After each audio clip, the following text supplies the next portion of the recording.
What's up, world? It's your man, MrSan44Man. Seen it over 100-something countries around the world. I don't even care no more. My city is in turmoil. My boy is in the hospital, shot with an AK just a day or two ago. I just told y'all. Now, I just wake up this morning, getting ready to head out of town, and I find out one of my boys just been killed in a home invasion. Here it is. I'm sick of it, y'all. If you're just waking up with us this morning, we are continuing to follow breaking news from Detroit's east side, where 3 people, including a young mother, were killed in a home invasion shooting overnight. We broke this very sad story for you first on Local 4 News today and clickondetroit.com. It has certainly been a deadly week in the city of Detroit. We are learning new information. We have been throughout the morning. Local 4's Sean Lang arriving first on the scene to bring us this tragedy, this gruesome tragedy, and all the family members that gathered too. Sean, good morning. Good morning, Ron. It is a tough morning out here. Very tragic. By my count, this is the second triple homicide in 32 hours in Detroit. An absolute explosion in gun violence in this city. Let's let people know exactly where we are. We're near Dexter and West Grand in a neighborhood here on the west side, on West Philadelphia. And you've got a lit-up building right behind me here, this yellow brick apartment building. The bottom floor here is where 3 people were discovered murdered this morning. Let me show you a picture I just got from one of the victims' family members. This is 32-year-old Damon Gibson. He rented the apartment. He was inside with his friend, 35-year-old friend, and a 22-year-old woman who we've come to learn is a young mother. All 3 were in the dining room at the table. All 3, this is tough to hear so early in the morning, were shot in the head. All 3 suffered multiple gunshot wounds. And I am being told by family members they believe this is a home invasion robbery of $200.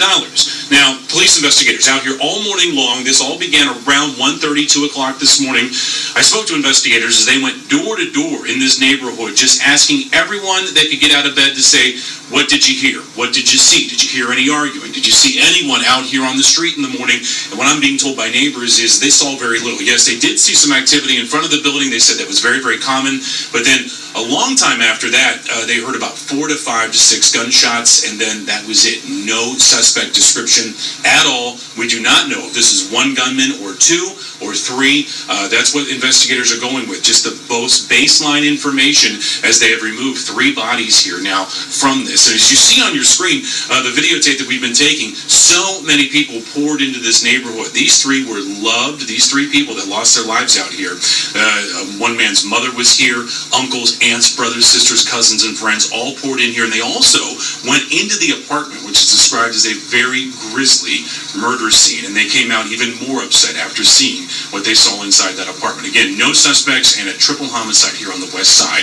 We're live with this breaking news on Detroit's west side. I'm Sean Lay, Local 4 today. It's very sad. Such a tragedy. And like you said, Sean, 32 hours after 3 members of the same family were killed in that barbershop shooting. So there is a serious problem here in the city of Detroit. Thank you.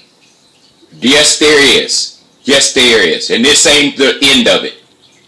I could pass something along quickly, Rhonda, is that I've also learned from my police sources in the city is that some of the rank and file are a little upset that the police department is down almost 200 officers. Wow. Budgeted for over 2,000 officers, but that's below that. We do know there's a recruiting pitch going on. We also heard from our police chief yesterday saying that other groups like Gang Squad and Vice Squad will be back on the streets. That's what we're hearing from people that live here, that, you know, officers aren't going to prevent this, but if there's more gang-related squads on the street and vice-related squads on the street, that some of this can absolutely be stopped. Oh, yeah. Right.